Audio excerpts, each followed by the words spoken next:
కేంద్ర ప్రభుత్వం senior citizens కు వైద్య ఖర్చు కోసం ఆయుష్మాన్ భారత్ యోజన పథకం ప్రవేశపెట్టిన విషయానికి తెలిసిందే. తాజాగా ఈ పథకం కింద మరింత మంది లబ్ధిదారులకు అవకాశం కల్పించేలా కేంద్రం నిర్ణయం తీసుకుంది. అంతేకాదు ఈ పథకం కింద వైద్య ఖర్చుల కోసం చెల్లించే మొత్తాన్ని భారీగా పెంచనున్నది. ఈ పథకం కింద ఎలా చేరాలి, ఎలా దరఖాస్తు చేసుకోవాలి, ఎవరు అర్హులు అన్నది తెలుసుకోవాలంటే మా ఈ వీడియోను పూర్తిగా చూడండి. చూసే ముందు మా జాగో టీవీని సబ్స్క్రైబ్ చేయండి. మా వీడియో లింక్లు ఇతరులకు షేర్ చేయండి.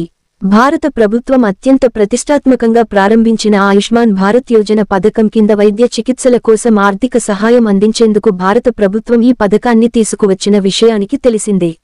ఈ పథకం కింద లబ్ధిదారులకు సంవత్సరానికి 5 లక్షల రూపాయల వరకు ఉచిత ఆరోగ్య సేవలను అందిస్తారు. అయితే తప్పనిసరిగా ఆయుష్మాన్ కార్డును కలిగి ఉండాలి. ఈ కార్డు ఉన్నప్పుడు ఏదైనా ఆసుపత్రిలో ఉచిత చికిత్సను పొందేందుకు వీలు కల్పించబడుతుంది. అయితే భారత ప్రభుత్వం అత్యంత ప్రతిష్టాత్మకంగా తీసుకువచ్చిన ఆయుష్మాన్ భారత్ పథకం నిరుపేదలకు ఆరోగ్య బీమాను అందిస్తున్న క్రమంలో తాజాగా 70 ఏళ్లు ఆపై వయసు పైబడిన వారందరికీ కూడా వర్తింపజేస్తూ భారత ప్రభుత్వం కీలక నిర్ణయం తీసుకోవడంతో పాటు దీనికి సంబంధించి మరో శుభవార్తను చెప్పింది. రాష్ట్రాలకు ఆదేశం ఆయుష్మాన్ భారత్ పథకానికి సంబంధించి ప్రయోజనాలను కల్పించడానికి సీనియర్ సిటిజన్లకు అవకాశం కల్పించిన కేంద్రంలోని మోడీ సర్కార్ అర్హుల పేర్లను నమోదు చేసే ప్రక్రియను ప్రారంభించాలని దేశవ్యాప్తంగా అన్ని రాష్ట్రాలు, కేంద్రపాలిత ప్రాంతాలకు ఆదేశించింది. ఈ మేరకు కేంద్ర ఆరోగ్య శాఖ అదనపు కార్యదర్శి ఎల్ఎస్ చాంగ్సన్ లేఖ రాశారు. ఈ పథకంలో సీనియర్ సిటిజన్లు నమోదుకు ఆయుష్మాన్ మొబైల్ యాప్లోనూ, వెబ్సైట్లోనూ ప్రత్యేక విభాగం ఏర్పాటు చేసినట్లు పేర్కొన్నారు.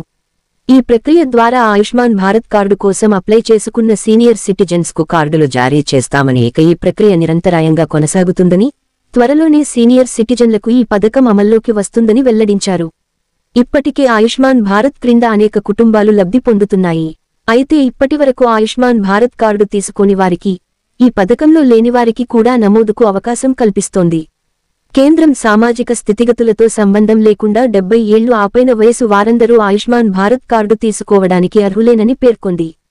ఇక ఇదే సమయంలో 10 లక్షల వరకు ఆయుష్మాన్ భారత్ ద్వారా ఉచిత వైద్య చికిత్సలను అందించాలని ఆలోచన కూడా ప్రభుత్వం చేస్తున్నట్టు సమాచారం.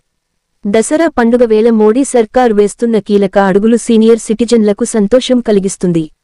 వారికి ఆయుష్మాన్ భారత్ కార్డులతో ఆరోగ్య రక్షణ. ఇక సీనియర్ సిటిజన్లు ఆయుష్మాన్ భారత్ కార్డు కోసం నమోదు చేసుకోవాలనుకుంటే వారికి ఆధార్ కార్డు ఉంటే సరిపోతుంది. ఆధార్ ఆధారిత ఈకేవైసీ చేయడం ద్వారా సీనియర్ సిటిజన్లకు ఆయుష్మాన్ కార్డులు జారీ చేయనున్నట్టు అధికారులు చెబుతున్నారు. మొత్తానికి సీనియర్ సిటిజన్లకు ఆయుష్మాన్ కార్డులతో మోడీ సర్కార్ శుభవార్త చెప్పింది. త్వరలోనే ఈ పథకం వారికి అమలు చేయనున్న నేపథ్యంలో దేశవ్యాప్తంగా అన్ని రాష్ట్రాలు అర్హుల పేర్ల నమోదు ప్రక్రియను చేపట్టాలని ఆదేశించింది.